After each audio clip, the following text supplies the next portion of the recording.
नमस्कार, मैं हूं फरहान। आज हम मौजूद हैं गाजियाबाद के ग्राम मसूरी में। यहाँ पर हमने एक स्कूल देखा जहाँ पर धर्म और दुनियावी यानी कि विज्ञानी शिक्षा को बढ़ावा दिया जाता है।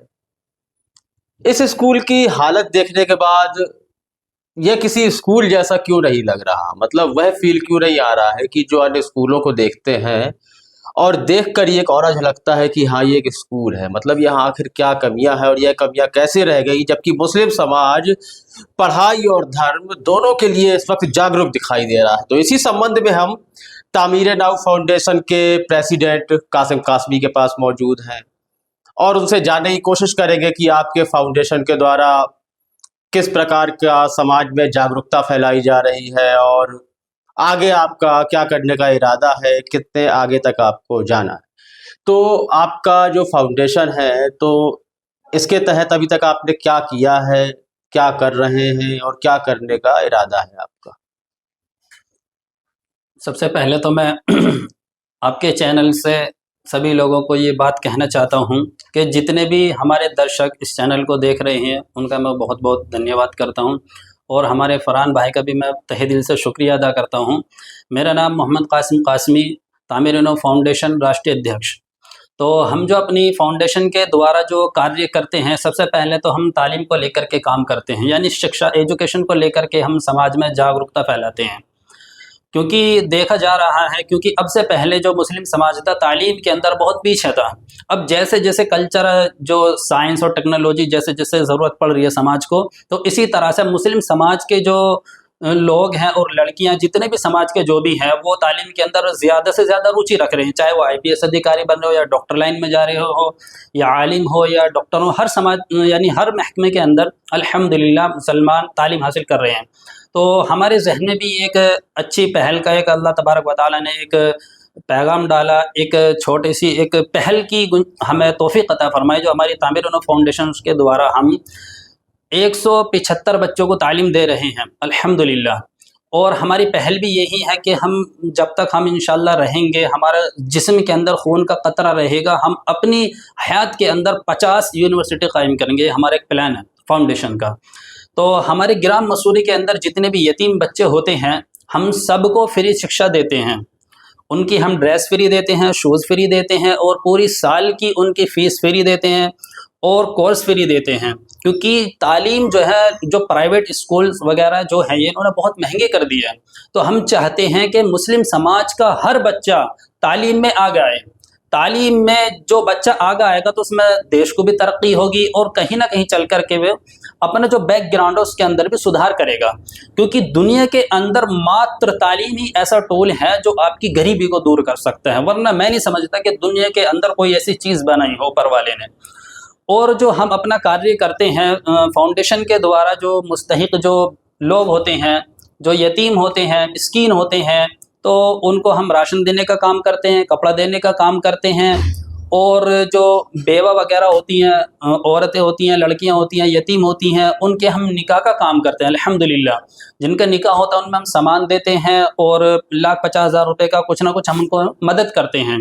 हमारे गांव के अंदर जितने भी जो इस तरह के जो गरीब है, मुस्तहिक है, उनको भी हम कुछ ना कुछ दान करते रहते हैं।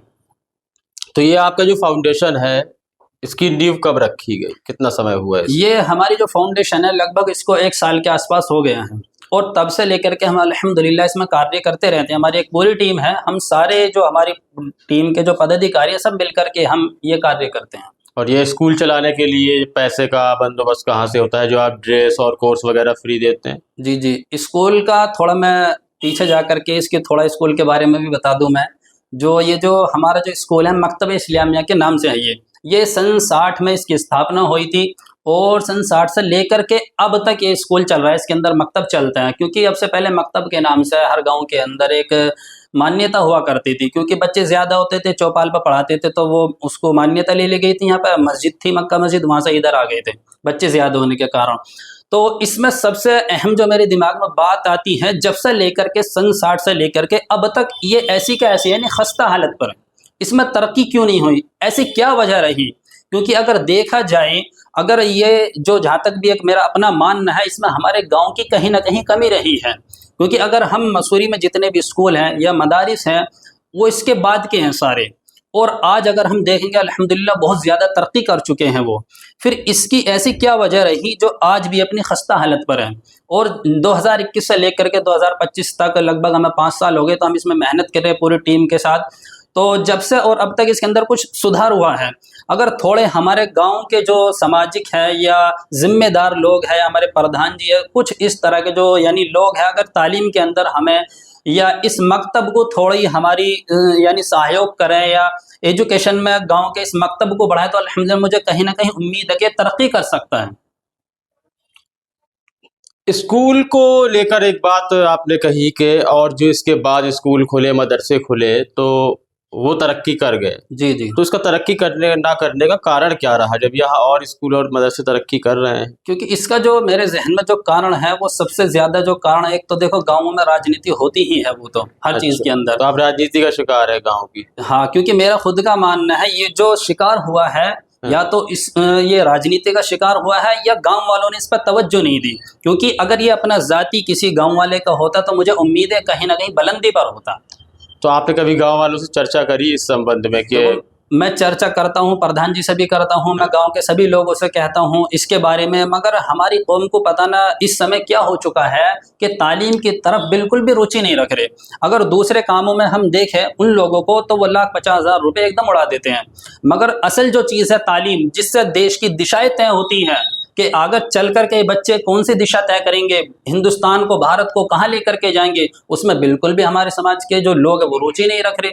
तो मुझे उन लोगों को पैगाम देना है आपके चैनल के माध्यम से कि जितने भी हमारे गांव के या कहीं के भी जो भी हैं वो हमारा सहयोग करें, हमारे मकतब को ज़्यादा से ज़्यादा तरक्की की तरफ ले जाने के लिए हमारा साथ दें। यहाँ पर बहुत से स्कूल हैं, मुस्लिम बहुल क्षेत्र है, स्कूल बहुत सारे हैं, लेकिन उस स्तर का स्कूल क्यों नहीं है? मतलब मैंने काफ़ी स्कूलों का दौरा किया है, तो वो स्तर नहीं है पढ़ाई का और लोग उसी में कंटिन्यू लगातार जा रहे हैं। तो क्या केवल एक पढ़ाई को बस एक फर्ज के तौर पे ले लिया है कि इसे पूरा कर दो स्कूल जा करके, और बाद में तो हमें कुछ और ही करना है? क्या इस तरह की प्रवृत्ति है मुसलमान समाज के अंदर? क्योंकि मुझे भी अल्हम्दुलिल्लाह काफ़ी तजुर्बा हो चुका है तालीम के अंदर। क्योंकि इसमें जो अगर हम बात करते हैं कि जो बच्चे स्कूलों के अंदर पढ़ रहे हैं, फ़ीस इतनी महंगी है और कोर्स भी उनका इतना महंगा होता है, और फिर भी सारी चीज़ें वो पे करते हैं, सारा बिल करते हैं वो, फिर भी उनको इतना पैसा खर्च करने के बाद भी वो चीज़ क्यों नहीं मिल रही? तालीम ऐसी आला क्वालिटी की तालीम क्यों नहीं मिल रही? ये मुसलमान लेना नहीं चाहता होगा, क्योंकि हिंदू इलाकों में आप जाइए, अगर स्कूल में थोड़ी कोताही बरतते हैं तो उनके माँ बाप खड़े हो जाते हैं। यहाँ मैंने देखा है बच्चा 2-3 दिन स्कूल भी नहीं जा रहा, ना स्कूल के प्रशासन को किसी प्रकार की दिक्कत है, ना ही उनके माँ बाप को दिक्कत है। तो कहीं ना कहीं मुसलमानों में पढ़ाई को लेकर रुझान की कमी है। बिल्कुल बिल्कुल, क्योंकि ऐसा है ना कि अगर कोई ज़मीन होगी, अगर हम उसको ऐसे ही छोड़ देंगे, उस पर काश्त नहीं करेंगे, उस पर मेहनत नहीं करेंगे, तो वो बंजर ज़मीन हो जाएगी, झूठ झाड़ हो जाएंगे। इसी तरह से जो हमारे जो मुस्लिम समाज के बच्चे जो स्कूलों में पढ़ रहे हैं, तो उनकी ऐसी तरबियत करो इंशाअल्लाह कि ज़िंदगी भर आपके गुलाम रहेंगे। तो हमने जब वो तालीम छोड़ी, जब तो हमारा जो हम दूसरी तरफ चले गए, हम गैर जो दूसरी जो तालीम है उसकी तरफ हम उस पर तवज्जो दे रहे हैं। अगर हम बात करें मोबाइल की, देखो बच्चे कितने मोबाइल पर समय दे रहे हैं और गंदे कामों में कितने समय दे रहे हैं, चौराहों पर बैठ करके अपना सारा समय ख़राब कर देते हैं। हालांकि उनके माँ बापों को पता भी होता है कि हमारा बच्चा कहाँ जा रहा, कहाँ नहीं जा रहा, स्कूल में क्या कर रहा है, क्या नहीं कर रहा है। स्कूल के अंदर पेटीएम होता है, उसमें 1-2-3% जाते हैं पेरेंट्स, और स्कूल के बाद जब बच्चा घर पर पहुंचता है तो वहाँ भी बैग नहीं खोलते। तो क्योंकि इसमें ज़्यादा जो कोताही है, क्योंकि जो वालिद होता है वो तो सुबह को निकल जाता है, शाम को आता है, इसमें जो ज़्यादा जो मुझे दिख रहा है वो माँ की ज़्यादा गलती है। क्योंकि माँ का हक बनता है, इसलिए किताबों के अंदर ये बताया कि सबसे पहले जो मदरसा या स्कूल है वो माँ की गोद होती है। क्योंकि जैसी शिक्षा माँ की गोद से मिलेगी, बच्चा आगे चल करके ऐसी ही बनेगा। तो मैं उन लोगों से ये कहना चाहता हूँ, सभी माता पिता से, कि अपने बच्चों पर ज़्यादा से ज़्यादा तालीम पर ध्यान दें। क्योंकि अभी मैंने कहा था कि तालीम ही एकमात्र ऐसा टूल है जो आपकी गरीबी को दूर कर सकता है। और देखो आज के समय में एक थोड़ी सी मैं एक बात भी कह दूँ इस चैनल के माध्यम से, आज के समय में ये देखा जा रहा है, हमसे भी कहते हैं लोग कि मुस्लिम समाज के बच्चे जो है उन्हें नौकरी नहीं मिलती। हालांकि उनको बहुत पढ़े लिखे हैं और उन्हें नौकरी नहीं मिल रही। हमारे एक उस्ताद थे मुफ्ती सईद साहब रहमतुल्लाह अलैह, दारुल देवबंद के शेखुल हदीस रहे थे 25 साल।